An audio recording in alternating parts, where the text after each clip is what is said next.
श्रोतेहो, आता आपण ऐकणार आहोत अहिल्यानगर जिल्ह्याचं वार्तापत्र। या वार्तापत्रात अतिवृष्टीमुळे नुकसान झालेल्या विविध गावांची केंद्रीय पथकानं केली पाहणी, जिल्ह्यात बिबट्यांचे हल्ले रोखण्यासाठी अत्याधुनिक यंत्रणा उपलब्ध करून देणार आणि वंदे मातरम गीताच्या 150व्या वर्षपूर्तीनिमित्त जिल्ह्यात विविध कार्यक्रम यासह ऐकूया आमचे अहिल्यानगर जिल्ह्याचे प्रतिनिधी मनोज सातपुते यांनी पाठवलेला ठळक घडामोडींचा हा आढावा।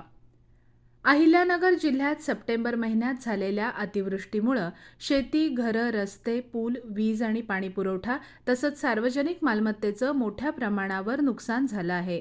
या पार्श्वभूमीवर केंद्र शासनाच्या उच्चस्तरीय पथकानं पाथर्डी तालुक्यातील विविध गावांना भेट देऊन नुकसानाची प्रत्यक्ष पाहणी केली। या पथकाचं नेतृत्व केंद्र सरकारच्या सहसचिव आर.के. पांडे यांनी केलं। जिल्ह्यातील नुकसानग्रस्त पुलांची आणि बंधाऱ्यांची सविस्तर माहिती घेत पथकानं आवश्यक त्या ठिकाणी पुनर्बांधणी करण्याच्या सूचना दिल्या। अतिवृष्टीमुळे झालेल्या पीक नुकसानीनंतर शासनानं अहिल्यानगर जिल्ह्यासाठी 1,506 कोटी 41 लाख रुपये अनुदानाची तरतूद केली आहे।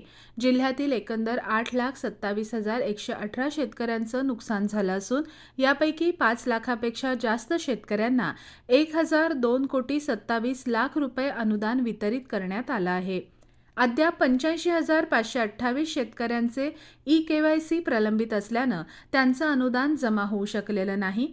जिल्ह्यातील सर्व शेतकऱ्यांनी ई-केवायसी तातडीनं पूर्ण करावी, तसंच पुढील कालावधीत राज्यामध्ये ई-पंचनामा प्रणाली लागू होणार असल्यानं ॲग्रिस्टॅग नोंदणी करून घ्यावी असं आवाहन निवासी उपजिल्हाधिकारी दादासाहेब गीते यांनी केलं आहे। अहिल्यानगर जिल्ह्यात बिबट्यांचे हल्ले रोखण्यासाठी अत्याधुनिक यंत्रणा उपलब्ध करून देण्यात येणार आहे।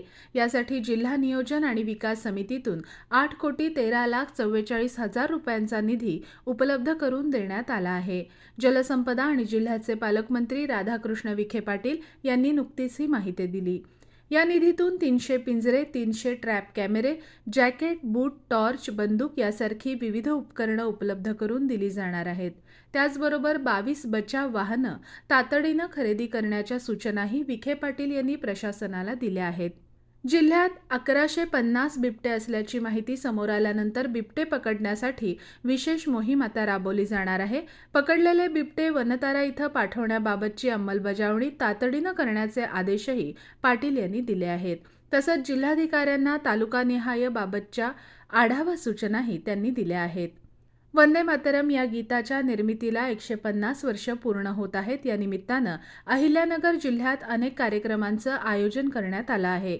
वंदे मातरम या राष्ट्रीय गीताच्या 150व्या वर्षपूर्तीनिमित्त जिल्हा क्रीडा संकुल इथं वंदे मातरमचं सामूहिक गायन करण्यात आलं। सांस्कृतिक कार्य विभाग, कौशल्य, रोजगार, उद्योजकता आणि नाविन्यता विभाग तसंच अहिल्यानगर जिल्हा आणि तालुकास्तरीय वंदे मातरम सार्ध शताब्दी महोत्सव समितीने या कार्यक्रमाचं आयोजन केलं होतं।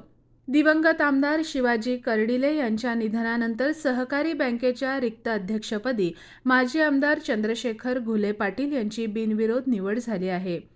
जिल्हा उपनिबंधक मंगेश सुरवसे यांच्या अध्यक्षतेखाली संचालक मंडळाची बैठक पार पडली। यावेळी आमदार मोनिका राजळे, अण्णासाहेब म्हस्के, अंबादास पिसाळ आदी उपस्थित होते। केंद्र शासनाच्या पशुसंवर्धन आणि दुग्ध व्यवसाय विभागातर्फे दिला जाणारा प्रतिष्ठेचा राष्ट्रीय गोपाळ रत्न 2025 पुरस्कार जाहीर झाला आहे।